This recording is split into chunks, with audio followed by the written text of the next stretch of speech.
நாம் இந்த சிலுவையின் பாதையின் தினத்தியானத்தின் வழியாக இந்த வழிபாட்டை இப்பொழுது நாம் ஆரம்பிக்கப் போகிறோம். நமது ஆரம்பம் பிதா, குமாரன், பரிசுத்த ஆவியாகிய திரேக நாமத்தில் உள்ளது. ஆமென். நாம் கண்களை மூடி ஆண்டவரை நோக்கி மன்றாடுவோமாக. எங்கள் அன்பு நிறைந்த பரம தந்தையே, ஆசீர்வாத மகிழ்ச்சி நிறைந்த இந்த காலை வேளையிலே கர்த்தாவே, உம்முடைய பேராலயத்திலிருந்து சிலுவை என்கிற தினத்தியானத்தின் வழியாக நாங்கள் தினந்தோறும் பயணிக்க உம்முடைய ஆசையை பெறுவதற்கு இந்த சிலுவையின் பாதையிலே நாங்களும் பயணிக்கிறோம் என்கிற ஆண்டவர் இந்த தியானத்தின் வழியாக உம்மை நோக்கி மன்றாடி எங்களுடைய வாழ்வில் ஆசீர்வாதம் ஆண்டவரை பெறுவதற்கு நாங்கள் வேண்டிக் கொள்கிறோம் சாமி. இந்த வழிபாட்டுக்குள்ளாக எங்களை தாழ்த்தி ஆண்டவரே இந்த திருவார்த்தையும் திருவசனத்தையும் வாழ்வழிக்கும் திருவார்த்தையின் வழியாக எங்களை ஆசீர்வதிப்பதற்காக நாங்கள் வேண்டுகிறோம் சாமி. இந்த காலை வேளையிலே கர்த்தாவே என்று சொல்லி உம்முடைய பிள்ளைகளாக இதோ காணொளி வழியாக அமர்ந்து கொண்டு ஆண்டவரை பார்த்து கொண்டிருக்கிறவர்களுக்காக வேண்டுகிறோம் சாமி. ஒவ்வொருடைய வாழ்வுக்கு முன்பாக இந்த சிலுவை எனக்காக சுமந்தது, இந்த சிலுவை என் வாழ்வை மாற்றி அமைத்தது, இந்த சிலுவை இதோ என்னோடு கூட இருக்கிறது, என் பாவத்தை மன்னிக்கிறது என்கிற சிந்தனையின் வழியாக ஆண்டவர் இந்த தியானத்தை நீர் ஆசீர்வதிக்கும்படியாய் கேட்கிறவர்களுக்கும் பார்க்கிறவர்களுக்கும் அவருடைய வாழ்வுக்கு முன்பாக உம்முடைய கரம் இருப்பதற்காக நாங்கள் வேண்டுகிறோம் சாமி. தொடர்ந்து வழிபாட்டை ஆண்டவரை இந்த நாளில் இறை செய்தியை கொடுக்க போகிறேன். எங்களுடைய ஆயர் அருள் திரு மேனன் ஆயர் வழியாக கேட்குற செய்தியும் எங்களுக்கு ஆசீர்வதித்து தாரும். தொடக்கம் முதல் முடிவு வரை உம்முடைய தெய்வீக பிரசன்னத்தினாலே வழி நடத்த வேண்டும் என்று இந்த ஜெபத்தை இயேசு கிறிஸ்துவின் நாமத்தினாலே வேண்டிக் கொள்கிறோம் கர்த்தாவே, ஆமென். ஒரு தனி பாடலை நாம் பாடி ஆண்டவரை போற்றுவோம். கல்வாரி மலை மேலே கள்வர்களின் நடுவிலே என்கிற பாடல் வழியாக ஆண்டவரை போற்றி பாடுவோமாக. கல்வாரி மலையினிலே கள்வர்களின் நடுவினிலே கனிவுள்ள முகம் பார்த்தே, அது கடவுளின் முகம் அன்றோ, அது இயேசுவின் முகம் அன்றோ. கல்வாரி மலையினிலே கள்வர்களின் நடுவினிலே கனிவுள்ள முகம் பார்த்தே, அது கடவுளின் முகம் அன்றோ, அது இயேசுவின் முகம் அன்றோ. தேகமெல்லாம் இரத்தமயோ திணறுகிறார் மூச்சுவிட, தேகமெல்லாம் இரத்தமயோ திணறுகிறார் மூச்சுவிட. தாகம் தாகம் என்கின்றார், தாகம் தாகம் என்கின்றார், தண்ணீர் கொடுக்க ஆட்கள் இல்லை, தண்ணீர் கொடுக்க ஆட்கள் இல்லை. கல்வாரி மலையினிலே கள்வர்களின் நடுவினிலே கனிவுள்ள முகம் பார்த்தே, அது கடவுளின் முகம் அன்றோ, அது இயேசுவின் முகம் அன்றோ. அழுவதற்கோ ஆட்கள் இல்லை, அணைப்பதற்கோ கரங்கள் இல்லை, அழுவதற்கோ ஆட்கள் இல்லை, அணைப்பதற்கோ கரங்கள் இல்லை. அப்பா அப்பா என்கின்றார், அப்பா அப்பா என்கின்றார், ஐயோ பாவம் தேவமைதன், ஐயோ பாவம் தேவமைதன். கல்வாரி மலையினிலே கள்வர்களின் நடுவினிலே கனிவுள்ள முகம் பார்த்தே. அது கடவுளின் முகமன்றோ, அது இயேசுவின் முகமன்றோ, அது இயேசுவின் முகமன்றோ. எனக்கு அன்பார்ந்தவர்களே, இந்த நாளில் இறை செய்தியை நம் மத்தியில் வந்திருக்கிற ஆயர், மதிப்புக்கும் மரியாதைக்குரிய எங்களுடைய அன்பு நண்பர் அருள் திரு மேனன் ஆயர் வழியாக இந்த இறை செய்தியை நாம் கேட்போம்.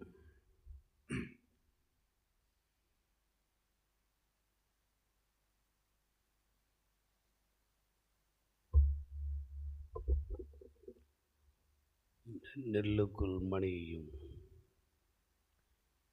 நெருப்புக்குள் ஒளியையும் உள்ளுக்குள் வைத்த தெய்வம் நம்ம ஒவ்வொருவருக்குள்ளும் வர வேண்டும் என்று எல்லாமுள்ள சுப்ரானின் இனிய பொற்பாதங்களை தொட்டு வணங்கி இறை மக்களாகிய உங்களை லுத்தரன் பேராலயத்தின் உறுப்பினர்களாகிய உங்களை கடல் கடந்து நாடு கடந்து போர்ச்சூழலின் விளிம்பிலே இருந்து இந்த காலை தியானத்தில் கலந்து கொள்கின்ற ஒவ்வொரு நல்ல உள்ளங்களையும் நான் அன்போடு கூட வாழ்த்துகிறேன். இப்படி ஒரு வாய்ப்பை எனக்கு தந்த அன்பிற்கும் பாசத்திற்குரிய ஆயர் பெருமான் சுகுமார் அவர்களையும் இத்திரு அவையின் இத்திருத்தலத்தின் தலைவர், செயலர், பொருளர் ஒவ்வொருவரையும் நான் அன்போடு கூட வாழ்த்துகிறேன். இந்த தவக்காலத்தில் கடவுள் நமக்கு தந்திருக்கிற ஒரு மிகப்பெரிய ஆசீர்வாதம் என்னவென்று சொன்னால், ஆண்டவர் நம்மை விடுவிப்பதற்காகவே உலகத்தின் படைப்பு முதல் போராடி வந்தார். மனிதன் மனுக்குலம் வீழ்ச்சி அடைந்த பொழுது அந்த வீழ்ச்சியிலிருந்து மனிதனை எவ்வண்ணம் காக்க வேண்டும் என்கின்ற அந்த போராட்டத்தை தொடர்ந்து கடவுள் நிகழ்த்தி கொண்டே இருந்தார். அந்த போராட்டத்தில் வெற்றி பெற்றது யார் என்று சொன்னால் கடவுளே வெற்றி பெற்றார். ஒரு நாள் மனிதனுக்கு ஒரு கேள்வி வந்தது. அந்த கேள்வி, இந்த உலகத்தில் எது சிறந்தது என்று அவனுக்கு ஒரு கேள்வி வந்தது. திடீரென்று சொல்லி அவன் இருந்த இடத்தில் தலை நிமிர்ந்து பார்க்கிறான். ஓங்கி வளர்ந்து உயர்ந்த கட்டிடங்கள், நறுவி மருத்துவமனை போன்று ஓங்கி உயர்ந்து வளர்ந்த கட்டிடங்கள். உடனே அவன் நினைத்தான், ஓஹோ, இரும்புதான் மிகவும் வலிமையானது, சிறப்பானது என்று சொல்லி அவன் இரும்பினிடத்தில் போய் கேட்டான், இரும்பே, நீதான் இந்த உலகத்தில் மிகவும் வலிமையானது, உறுதியானது. உடனே இரும்பு சொன்னது, இல்லை இல்லை, நான் கட்டிடத்தை உறுதியாக தாங்கி நிற்பவன்தான். ஆனால் என்னை நெருப்பிலே போட்டால் நான் வளைந்து விடுவேன். நானல்ல உறுதி, நெருப்புதான் உறுதியானது. உடனே அந்த மனிதன் நெருப்பினிடத்தில் போனான். நெருப்பே, நீதான் உறுதியானதாமே என்று கேட்டான். நெருப்பு சொன்னது, உண்மைதான். என்னிடத்தில் வருகின்ற இரும்போ, தங்கமோ, வெள்ளியோ, தாமிரமோ, தாது பொருட்களோ, மண்ணோ, கல்லோ, மரமோ, எதுவாக இருந்தாலும் என்னிடத்தில் வந்தால் நான் எரித்து விடுவேன் தான். ஆனால் இந்த நீர் இருக்கிறதே, இந்த நீர் என் மீது பட்டால் நான் அணைந்து போவேன். நான் நல்ல வலிமையானவன் என்று. ஓ, அப்படியானால் இந்த நீர்தான் வலிமையானதா? நீரினிடத்தில் மனிதன் போய் கேட்டான், நீரே, நீதான் வலிமை உள்ளதா? நீர் சொன்னது, நான் வலிமை உள்ளதுதான். ஆனால் இந்த சூரியன் என் மீது பட்டால் நான் ஆவியாகி விடுவேன். எனவே என்னை விட சூரியன் தான் வலிமையானது என்று நீர் சொன்னது. உடனே மனிதன் சூரியனிடத்தில் போனான். சூரியனே, சுட்டெரிக்கும் சூரியனே, சுடர் ஒளி தரும் சூரியனே, சுடர் வீசி கொண்டிருக்கின்ற சூரியனே, நீதானே உலகத்தின் வலிமை என்று சொன்னான். உடனே சூரியன் சொன்னது, இல்லை இல்லை, நான் எவ்வளவு பெரிய சூரியனாக இருந்தாலும் ஒரு திரள் மேகம் எனக்கு முன்னால் வந்தால் என்னையே மறைத்து விடுகிறது. எனவே என்னை விட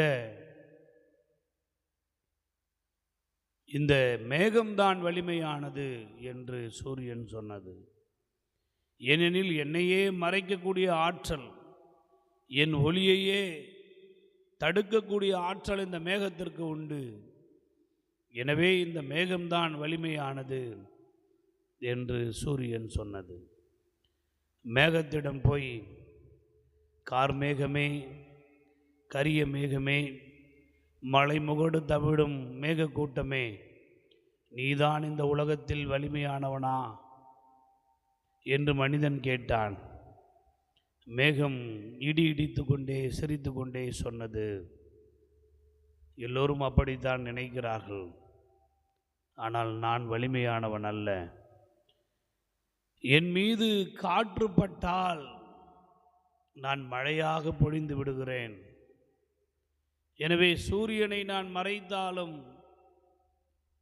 நான் வலிமையானவன் அல்ல, காற்றுதான் என்னை விட வலிமையானது. உடனே அந்த காற்றை போய் மனிதன் கேட்டான், காற்றே, நீதான் வலிமையானவனா? காற்று சொன்னது, இல்லை இல்லை இல்லை, நான் வலிமையானவன் இல்லை. திசைகள் தோறும் தீண்டும் மரங்கள் இருக்கிறது, அந்த மரங்கள் அசைத்தால் நான் மண்ணில் பரம்புவேன், இல்லை என்றால் காற்றுக்கு ஏது வாழ்வு என்று மரத்தை போய் கேட்டான். மரமே, நீதான் வலிமையானதா என்று மனிதன் கேட்டான். மரம் சொன்னது, இல்லை, என் மரத்தினுடைய காம்பை வைத்தே கோடாரியை செய்து என்னையே வெட்டுகிறான் மனிதன். காட்டை அழிக்கிறான், நாட்டை அழிக்கிறான். எனவே மனிதன்தான் இந்த உலகத்தில் மிக மிக வலிமையானவன் என்று காற்று சொன்னது. உடனே மனிதனை போய், மனிதா, கடைசியில் எங்கே வந்துவிட்டான் பார்த்தாயா? இந்த உலகத்தில் நீதான் வலிமையானவன் என்று நான் கண்டுபிடித்து வந்தேன். இது எத்தனை ஆச்சரியம் என்று மனிதன் சிரித்தான். இன்னொரு சக மனிதனை கேட்டான். அவன் சொன்னான், இல்லை இல்லை, மனிதனையும் அழிக்கக்கூடிய மரணம் என்று ஒன்று இருக்கிறது. அந்த மரணம்தான் மனிதனை விட பெரியது. எல்லா மனிதனையும் 60 வயது, 50 வயது, 80 வயது, 100 வயது, 150 வயதிலே இல்லாமல் செய்து விடுகிற ஒரு ஆற்றல் மரணத்திற்கு உண்டு. எனவே மரணம்தான் பெரியது என்று சொன்னான். உடனே மரணத்தை பார்த்து மனிதன் கேட்டான், மரணமே, உன் கூர் எங்கே? பாதாளமே, உன் ஜெயம் எங்கே? இந்த உலகத்தில் நீதான் வலிமை நிறைந்தவனா? மரணம் சொன்னது, ஆமாம் ஆமாம், நான் கூட அப்படித்தான் நினைத்து கொண்டிருந்தேன். ஆனால் எப்பொழுது இந்த இயேசு கிறிஸ்து மரணத்தை ஜெயமாக விரும்பினாரோ அப்பொழுது நான் தோற்று போனேன். அதுவரையிலும் மரணம் நான் தான் பெரியவன் என்று நினைத்தேன். எனவே என்னை காட்டிலும் வலிமையும் வாய்ப்பும், என்னை காட்டிலும் உறுதியும் நிரந்தரமும், என்னை காட்டிலும் எல்லா நேரத்திலும் நிலைத்த நிலைப்பாடுகளும் உடையவர் ஆண்டவராகிய இயேசு கிறிஸ்து. அவர் மரணத்தையே வென்றார், மரணத்தையே ஜெயித்தார், மரணத்தையே மரணிக்க செய்தார், சாவுக்கு சாவு கொடுத்தார், சாவு சக்திகளை சாகடித்தார். இந்த ஆற்றல் உலகத்தில் இயேசு கிறிஸ்துவுக்கு மட்டும்தான் உண்டு. அவர் இரத்தத்தினால் வெற்றி தந்தார், அவர் இரத்தத்தினால் மனிதனுக்கு வாழ்வு தந்தார், அவர் இரத்தத்தினால் நமக்கு எல்லாவற்றையும் செய்தார். அது எத்துணை ஆசீர்வாதம் நிறைந்த ஒன்று என்பதை நீங்களும் நானும் அறிந்துணர வேண்டும், புரிந்துணர வேண்டும். பிரியமானவர்களே, காலை வேளையிலே தவக்காலத்தின் சிந்தனையிலே இணைந்திருக்கிற என் அன்பு பெற்றோர்களே, பெரியோர்களே, எகிப்திலே பெர் அவன் என்று சொல்லக்கூடிய பார்வோன், அவன் எப்படிப்பட்டவனாயிருந்தான், அந்த பார்வோன் எப்படிப்பட்ட வாழ்வியல் நிலையிலே இருந்தான் என்று சொல்லி நீங்கள் பார்த்தால், ஒவ்வொரு நாளும் அதிகாலை வேளையிலே 3 மணிக்கு எழுந்து அவன் நைல் நதியிலே நடுவிலே ஒரு படுக்கை அமைத்திருப்பான். அந்த படுக்கையிலே சென்று படுத்து கொண்டு, நான் தான் நைல் நதி, அப்பி என்று சொல்லக்கூடிய அந்த நைல் நதிக்கு பெயர் அப்பி, நான் தான் நைல் நதி, நான் தான் இந்த நாட்டிற்கு சேமத்தை தருகிறேன், நான் தான் இந்த நாட்டிற்கு வாழ்வை தருகிறேன், நான் தான் வயல்வெளியிலே விளைச்சலை தருகிறேன், நான் தான் நீராதாரமாய் இருக்கிறேன், நான் தான் எல்லாவற்றையும் செய்கிறேன் என்று சொல்லி அவன் பெருமை பாராட்டி தன்னை எப்பொழுதும் அவன் அந்த நைல் நதியை நோக்கி காலையில் போகின்ற பொழுது அந்த நைல் நதி கரை ஓரத்திலே பூக்களை வீதி அந்த பாதையிலே போட்டு பார்வோனை நைல் நதிக்கு அழைத்து செல்வார்கள். காலை வேளையிலே குளிக்க வேண்டிய பெண்கள், நீராட வேண்டிய பெண்கள், நீர் முகந்து பயன்படுத்த வேண்டிய மக்களினம் எல்லோரும் அந்த பாதையிலே பூக்களை போட்டிருப்பதை பார்த்து நம்முடைய எகிப்து தேசத்தினுடைய ஒரு பிரதான தெய்வமாகிய பார்வோன் இந்த நதிக்கரைக்கு வந்து போயிருக்கிறார். அந்த பூக்களை பார்த்தவுடனே அந்த எகிப்து மக்கள் நினைப்பார்களாம், ஓ, இன்றைக்கு நம்முடைய பார்வோன் என்னும் தெய்வம் இந்த நதியிலே வந்து போயிருக்கிறார். எனவே இந்த நதி புனிதமான நதி, இந்த நதி இன்றைக்கு படுத்தப்பட்டிருக்கிறது. இந்த நதியிலே இன்று நாம் இறங்கி குளித்தால், குடித்தால், பயன்படுத்தினால் இன்றைக்கு ஆசீர்வாதம் என்று சொல்லி அந்த பாதையிலே பூக்களை பார்க்கிற எல்லா எகிப்து மக்களும் நினைப்பார்களாம். அப்படி பெருமை பாராட்டி கொண்டிருந்த அந்த பார்வோனைத்தான் அடிக்க வேண்டும் என்பதற்காக எந்த நைல் நதியை வைத்து பெருமை பாராட்டினானோ, என்னுடைய வயல்வெளிகளெல்லாம் பூத்து குலுங்குகிறது, என்னுடைய வயல்வெளிகளெல்லாம் இன்றைக்கு தானியத்தை விளைவிக்கிறது, எங்களுடைய மர தோட்டங்கள் எல்லாம் பழங்களை விளைவிக்கிறது, இதனால் பொருளாதாரம் வருகிறது, எங்கள் வயல்வெளிகளெல்லாம் பசும்புல்களினால் நிறைந்திருக்கிறது, ஆடு மாடுகள் மேய்கிறது, எனவே பால் கிடைக்கிறது, அந்த பாலிலே தயிர் கிடைக்கிறது, அந்த பாலிலே வெண்ணெய் கிடைக்கிறது, அந்த பாலிலே நெய் கிடைக்கிறது, அந்த பாலிலே பல்வேறு விதமான உணவு பண்டங்கள் கிடைக்கிறது. இப்படி அந்த தேசத்தினுடைய உணவு, அந்த தேசத்தினுடைய பொருளாதாரம், அந்த தேசத்தினுடைய வளம், அந்த தேசத்தினுடைய வாழ்வு, அந்த தேசத்தினுடைய கட்டமைப்பு எல்லாம் இந்த நைல் நதியை வைத்தே நடந்தது என்பதை அறிந்த காரணத்தினால் இதிலே இருந்து இவர்களை ஒரு பாடத்தை கற்றுத்தந்து இவர்களை பாடம் நடத்த வேண்டும் என்று சொல்லி கடவுள் நினைத்தார். எனவே மோசேவை அழைத்தார். மோசே, உன் கரத்தில் இருக்கிற கோலை எடுத்துக்கொண்டு நைல் நதிக்கு போ, அங்கே அந்த நீரை நீ அடித்தால் அது இரத்தமாய் மாறும்.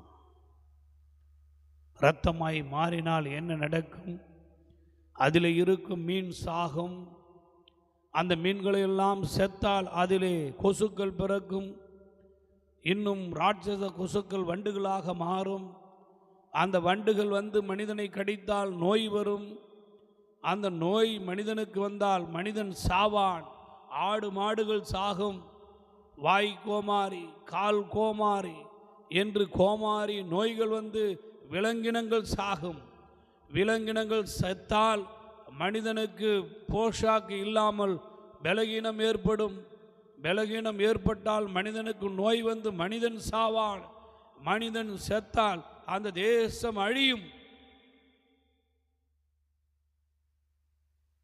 என்று சொல்லி மோசேயை அழைத்து அவர் அங்கே அனுப்பினார். மோசேயை அழைத்து அனுப்பினார். அப்படியே நடந்தது.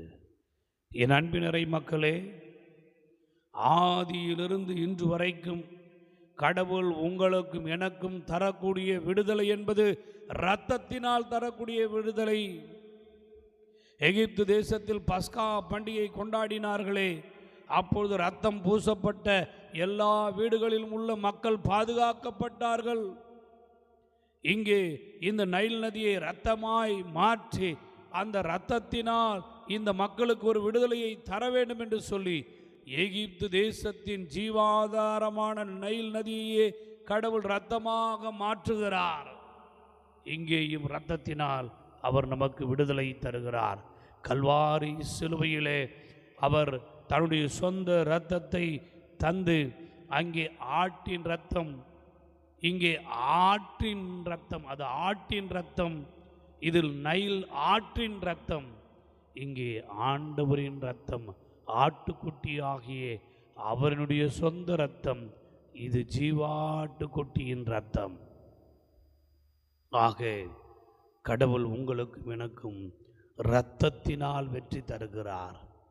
அந்த இரத்தம் சுத்த இரத்தம், அந்த இரத்தம் ஜீவனுள்ள இரத்தம், அந்த இரத்தம் பேசக்கூடிய ஆற்றல் நிறைந்த இரத்தம். காயினே, நீ எங்கே இருக்கிறாய்? உன் சகோதரனுடைய இரத்தம் என்னை நோக்கி கூப்பிடுகிறது. ஆம், இன்றைக்கும் ஆண்டவராக இயேசு கிறிஸ்துவினுடைய இரத்தம் உங்களுக்காக எனக்காக கடவுளை நோக்கி கூப்பிட்டு கொண்டிருக்கிறது. உங்களுக்காக எனக்காக கடவுளை நோக்கி பரிந்து பேசி கொண்டிருக்கிறது. ஆட்டின் இரத்தம் பரிந்து பேசாது, ஆறினுடைய இரத்தமும் பரிந்து பேசாது. ஆனால் ஆண்டவரின் இரத்தம் பரிந்து பேசும். ஏன்? அவர் மரணத்தை ஜெயமாய் விழுங்கினார். அவர் மரணத்தை ஜெயமாய் விழுங்கினார்.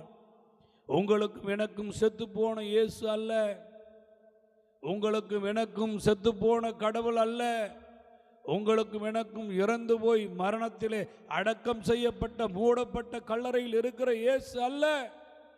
உலகத்தில் ஒரே ஒரு கல்லறை திறக்கப்பட்டிருக்கிறது. அது ஆண்டவராக இயேசு கிறிஸ்துடைய கல்லறை. 20 ஆண்டுகளுக்கு முன்பதாக ஒரு முறை நான் மத்திய பிரதேசத்தில் உள்ள போபாலுக்கு சென்றிருந்தேன்.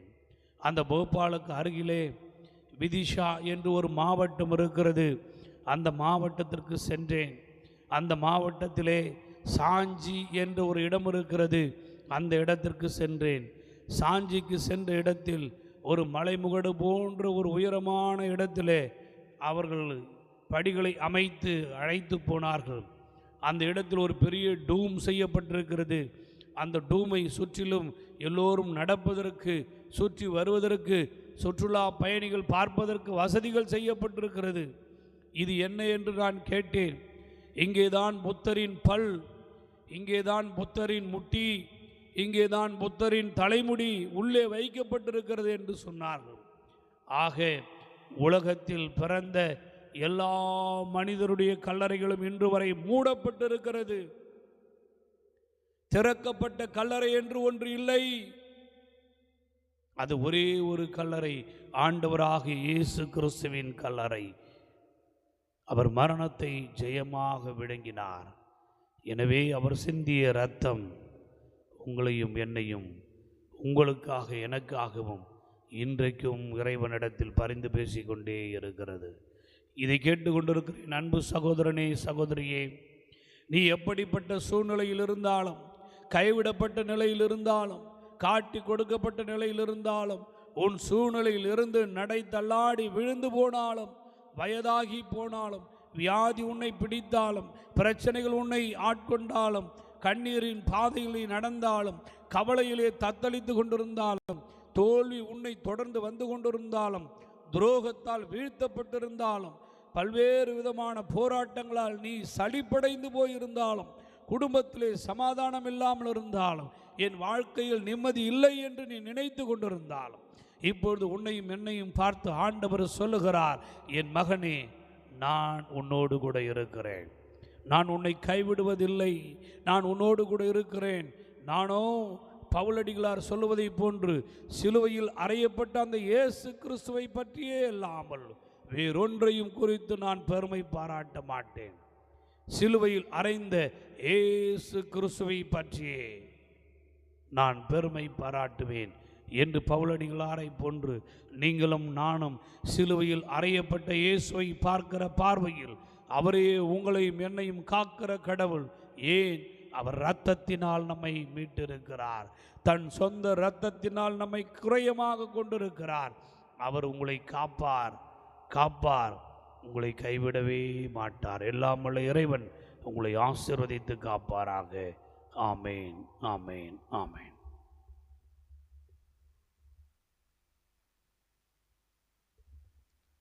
ஆயர் அவர்களுக்கு திருச்சபையின் சார்பாக நன்றிகளை தெரிவித்துக் கொள்கிறோம். நாம் இறை வேண்டுதலை செய்து நிறைவு ஜெபத்துக்குள்ளாக கடந்து போவோம். எங்கள் அன்பின் நல்ல கடவுளே, ஆசீர்வாதம் மகிழ்ச்சி நிறைந்த இந்த காலை வேளையிலே உம்முடைய திருவார்த்தை எங்களோடு ஆண்டவரே, உம்முடைய வார்த்தைக்குள்ளாக, வசனத்துக்குள்ளாக எங்களுடைய வாழ்வை அமைத்து ஆசீர்வாதமான வார்த்தை கேட்கும்படியாய் இந்த நாளில் எங்களை தந்த கிருபைக்காக நன்றி சொல்லுகிறோம் சாமி. இயேசு என்கிற இரத்தம் எங்களுடைய வாழ்வை மீட்கப்பட்டது. அந்த இரத்தத்தின் வழியாக பெற்றுக்கொண்டிருக்கிற நன்மைகளை குறித்து ஆண்டவரே, இன்றைக்கு இப்படிய காலகட்ட சூழலுக்கு மத்தியிலே எங்களெல்லாம் நீர் ஆண்டவரே உம்முடைய பிள்ளையாக அங்கீகரித்து ஆசீர்வதித்து உம்முடைய இரத்தத்தினாலே எங்களை இணைக்கப்பட்டு இருக்கிறீர் சுவாமி. ஆண்டவருடைய திவ்ய கரத்தினாலே நாங்கள் பெற்றுக்கொண்ட இந்த சிலுவை என்கிற பாதைக்கு முன்பாக இதையெல்லாம் எங்களுடைய வாழ்வை தந்தமைக்காக நன்றியோடு நினைத்து இந்த நாள் இந்த திருமார்த்தின் வழியாக எங்களை ஆசீர்வதித்து வருகிறீர் சுவாமி. குறிப்பாக இந்த திருவார்த்தை கொடுத்த எங்களுடைய ஆயர் மேனன் ஆயருக்காக ஆண்டவரே, இதோ குடும்பத்துக்காக, ஐரம்மாவுக்காக, அன்பு மகளுக்காக வேண்டுகிறோம் சாமி. உடைய ஆசீர்வாதம் நிறைவாய் வழிநடத்தும் ஆண்டவரே. கொடுக்கப்பட்டிருக்கிற திருச்சபையும் அதை ஆசீர்வதித்து அருளுங்க ஆண்டவர். திவ்ய கரத்தினாலே வசனத்தை போதிக்கிற போது எல்லா மக்களுடைய வாழ்வையும் ஆண்டவரை ஆயர் வழியாய் அந்த அன்பை பெரும்படியாய் தந்து நீர் வழிநடத்தி வருகிறீர். உம்முடைய ஆசீர்வாதம் நிறைவாய்த்தாங்க சாமி. இந்த நாளிலே இதை காணொலி வழியாய் பார்த்து கொண்டிருக்கிறவர்களுக்காக, அமர்ந்து கொண்டிருக்கிறவர்களுக்காக நாங்கள் வேண்டுகிறோம். உம்முடைய ஆசீர்வாதம் அருளும் தாங்க தகப்பனே. எங்களுடைய திருச்சபையினுடைய பொறுப்பாளர்களுக்காக, தலைவர், செயலாளர், பொருளாளர், இணை தலைவர் அவர்களுக்காக வேண்டுகிறோம். அதே போல் திருச்சபை மக்கள் ஒவ்வொருத்தருக்காக இந்த காலை வேளையிலே கண்ணீரோடு, கவலையோடு, பலவிதமான போராட்டத்தோடு இந்த வாழ்க்கை நான் காலை வேளையிலே தொடங்குகிறேன். ஆண்டவரே, நீர் எங்களோடு கூட வாரும் சுவாமி. என் கஷ்டத்தின் மத்தியிலே, என் பாடுகள் மத்தியிலே, துன்பங்கள் மத்தியிலே, போராட்டங்கள் மத்தியிலே, வியாகுலத்தின் மத்தியிலே, பலவிதமான மனச்சோர்வுகள் மத்தியிலே என்னோடு வாருங்க சுவாமி. எனக்கு ஆண்டவரே இந்த நிலைமையெல்லாம் மாற்றும் என்று சொல்லி ஜெபிக்கிற போது உம்முடைய கரம் ஆசீர்வாதமாய் வழிநடத்தும் சுவாமி. குறிப்பாக ஆண்டவரே, பிள்ளைகளை நினைத்து பெற்றோர்கள் ஆண்டவர் ஜெபிக்கிற காரியங்களுக்காக நாங்கள் வேண்டுகிறோம். உம்முடைய ஆசீர்வாதத்தை அருளுங்க. இந்த நாள் பணியை தொடங்குறவர்களுக்காக நாங்கள் வேண்டுகிறோம். இந்த நாளுடைய வேலைகள், ஒவ்வொரு வேலைகளும் ஆண்டவர் செய்ய போகிற மக்களுடைய வாழ்வுக்கு முன்பாக அவர்கள் தொடங்குகிற போது உம்முடைய ஆசீர்வாதமாய் ஆண்டவரே நீர் வழிநடத்தும். ஆண்டவரே, இந்த நாளில் வாகனத்திலே பயணிக்கிறவர்களுக்காக நாங்கள் வேண்டுகிறோம். அதே போல் ஆண்டவரே தன் வேலையிலே செய்கிற மக்கள் பாதுகாப்பாய் ஆண்டவர் போகிற போது வருகிற போது உம்முடைய கிருபை பாதுகாத்து கொள்ளும்படியாய் வேண்டுகிறோம். இந்த நாளிலே ஆண்டவரே உலக நாடுகளுக்காக நாங்கள் வேண்டுகிறோம். போரினாலே பாதிக்கப்பட்டு பலவிதமான மக்கள் மாண்டு மரித்து இன்றைக்கு கண்ணீரினுடைய அவல நிலையிலும் ஆண்டவரை அபாய குரலினுடைய சத்தங்கள் ஒலித்து கொண்டிருக்கிறது சுவாமி. இப்படிப்பட்ட நிலைகளுக்கு மத்தியிலே சமாதானத்தை அருளும்படியாய் நாங்கள் வேண்டுகிறோம். எங்களுடைய திருச்சபைகளும் ஆண்டவரே ஏதோ எங்களுடைய தமிழக ஆண்டவர் இருக்கிற அத்தனை மக்கள்கள் வெளிநாட்டு தேசத்தில் இருக்கிற மக்களையே ஆண்டவர் பாதுகாப்பாய் நீர் தந்து வழிநடத்து சாமி. வருகின்ற எலெக்ஷனுக்காக நாங்கள் வேண்டுகிறோம். உங்களுடைய நாமத்தை மகிப்படும்படியாய் வேண்டுகிறோம் சாமி. குறிப்பாக ஆண்டவரே இந்த நேரத்திலே எங்களுடைய செம்பேடு திருச்சபைக்காக நாங்கள் வேண்டுகிறோம். கட்டுமான பணிக்காக ஆண்டவரே உம்முடைய உதாரத்துவமான காணிக்கைக்காக ஆண்டவரே இதோ ஏறெடுத்து பார்த்து கொண்டிருக்கிற இந்த தருவாயிலே அந்த திருச்சபையை கட்டி முடிப்பதற்கு ஒத்தாசை அருளும்படியாய் வேண்டுகிறோம். எங்கள் அன்பு சகோதரர்கள் ஆண்டவரே அதை முன்னிறுத்தி நடத்தி கொண்டிருக்கிற எங்களுடைய இமானுவேல் ஆண்டவரே ஐயாவுக்காக அதே போல் இருக்கிற ஆண்டவர் நவீன ஐயாவுக்காக நாங்கள் வேண்டுகிறோம் சாமி. கர்த்தருடைய திவ்ய கரம் தங்கை வழி நடத்தும் சாமி. எல்லாருக்காக நாங்கள் வேண்டுகிறோம். உங்களுடைய நாமத்தை மகிப்படும்படியாய் குறிப்பாக ஆண்டவரே கிளை சபையாக எங்களுடைய சேனூர் திருச்சபை அதே போல் பழவன் சாத்துக்குப்பு திருச்சபை அதில் இருக்கிற பொறுப்பாளர்கள் உங்களுடைய கரத்தில் ஒப்புவிக்கிறோம் சாமி. எல்லோரும் ஆண்டவரை ஒற்றுமையின் உணர்வோடு ஊழியத்தின் வழியாய் உம்மை நோக்கி பார்த்து ஆசீர்வாதமாய் வழி நடத்தபடியாய் நாங்கள் வேண்டுகிறோம். இந்த நாளில் ஸ்தாபனத்தை நடத்தி கொண்டிருக்கிறவர்களுக்காக ஆண்டவரை டிஃபெண்ட் ஸ்கூலுக்காக ஆண்டவரே இதோ படிக்கிற ஒவ்வொரு மாணவிகளுக்காக ஆண்டவரே எங்களுடைய சாந்தியம்மாவுக்காக சிவநேஷனுக்காக அதே போல் ஆண்டவரை தாளாளருக்காக எங்களுடைய அருமை தம்பி சாமுக்காக நாங்கள் வேண்டுகிறோம் சாமி. இந்த வளாகத்திலே ஆண்டவர் இருக்கிற இந்த பள்ளியை உம்முடைய கரத்தில் ஒப்புவிக்கிறோம். நீர் வழிநடத்தி ஆசீர்வதிக்க வேண்டும் என்று இந்த ஜெபத்தை இயேசு கிறிஸ்துவின் நாமத்தினாலே வேண்டிக் கொள்கிறோம் கர்த்தாவே, ஆமென். அருமை ஆண்டவராகிய இயேசு கிறிஸ்துவின் கிருபையும் கடவுளுடைய அன்பும் பரிசுத்த ஆவியினுடைய நினைக்கவும் இந்த நாள் இனியதான ஆசீர்வாதத்தோடு உங்களுடைய வாழ்விலும் வழிநடத்திலும் கர்த்தர் தங்கி தரித்து உங்களை ஆசீர்வதிப்பாராக, ஆமென். என் ஆத்துமாவை கர்த்தரை சோதரி, என் முழலுமை பரிசுத்த நாமத்தை சோதரி. என் ஆத்துமாவையே கர்த்தரை சோதரி. கர்த்தர் செய்த சகல உபகாரங்களை மறவாதே, ஆமென். நன்றி. தேங்க்யூ.